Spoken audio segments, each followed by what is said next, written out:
อยู่ทั้งแขวงหัวพันได้สำเร็จการจัดกองประชุมสมัยสามัญที่10ของสภาประชาชนแขวงสุทธิสีพร้อมทางได้พิจารณาหับห้องเอาเนื้อในสำคัญหลายปัญหา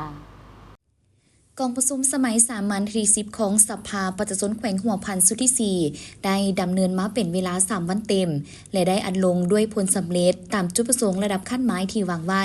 ภายใต้การเป็นประธานของท่านพรประพันธ์เหลืองศรีจันทองประธานสภาประชาชนแขวงหัวพันโดยมีสมาชิกสภาแห่งชาติประจำเขตเลือกตั้งสมาชิกสภาประชาชนแขวงผู้แทนกองประชุมจากภาคส่วนที่เกี่ยวข้องได้พร้อมกันทุ่มเทเหื่อแหงสติปัญญาและเสริมขยายสิทธิประชาธิปไตยเข้าในการพิจารณาปัญหาสำคัญพื้นฐานของแขวงตามพระบทบาทของสภาประชาชนแขวงที่กำหนดไว้ในรัฐธรรมนูญกฎหมายซึ่งเป็นการพันขยายมติกองประชุมใหญ่ครั้งที่11ของภาคมติ11ขององค์คณะพรรคแขวงหัวพันเข้าสู่เวียกงานตัวจริงขององค์การจัดตั้งรัฐด้วยการออกเป็นมติกองประชุมสภาประชาชนแขวงจำนวน6ฉบับเพื่อเป็นบอนอิงแก่องค์การปกครองแขวงองค์การจัดตั้งที่เกี่ยวข้องนำไปจัดตั้งปฏิบัติเพื่อให้แขวงมีการพัฒนาอย่างต่อเนื่อง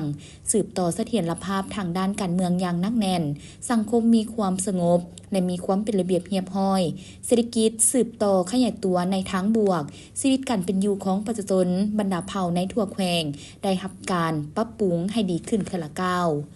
กองประชุมครั้งนี้ได้พิจารณาหับห้องเอาเนื้อในสำคัญของแขวงจำนวนหนึ่งเป็นต้นคนครัวพิจารณาและหับห้องเอาการจัดตั้งปฏิบัติแผนพัฒนาเศรษฐกิจสังคมแผนงบประมาณแห่งรัฐและการจัดตั้งปฏิบัติเวลาแห่งชาติว่าด้วยการแก้ไขความยุ่งยากทางด้านเศรษฐกิจการเงินประจำปี2025และทิศทางแผนการปี2026การจัดตั้งปฏิบัติแผนการเคลื่อนไหวเวียกงานประจำปี2025และแผนการเคลื่อนไหวเวียกงานประจำปี2026ผลการกวดสอบประจำปี2024ขององค์การกวดสอบประจำภาคเหนือและการจัดตั้งปฏิบัติแผนการเคลื่อนไหวเวียกงานประจำปี2025และทิศทางแผนการเคลื่อนไหวเวียกงานประจำปี2026ขององค์การกวดการรัฐและต้านการซ้อราชบังหลวงการจัดตั้งปฏิบัติเวลาแห่งชาติว่าด้วยการแก้ไขปัญหายาเสพติดองค์การอัยการประชาชนแขวงและศาลประชาชนแขวงสภาประชาชนแขวงสุทธิสีและเวียงานจุดซุ้มฮอดกองประชุมข้างปฐุมฤกษ์ของสภาประชาชนแขวงสุทธิ5พร้อมนี้กองประชุมยังได้พิจารณาหับห้องเอาจำนวนตาแสงของบรรดาเมืองในทั่วแขวงตามหนังสือเสนอขององค์การปกครองแขวงแต่ต้องปรับปรุงสื่อเอิ้นและที่ตั้งให้ละเอียดเติมเพื่อให้แทบเหมาะกับสภาพตัวจริง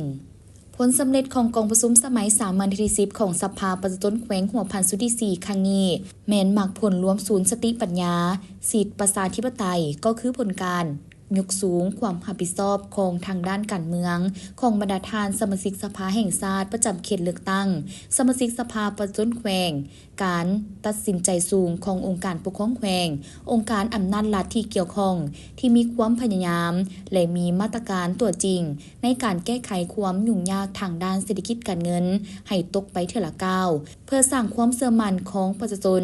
ต่อการนำพาของภาครัฐในภารกิจปกปักรักษาและพัฒนาประเทศชาติให้มีความหนักแน่นขึ้นเรื่อยๆ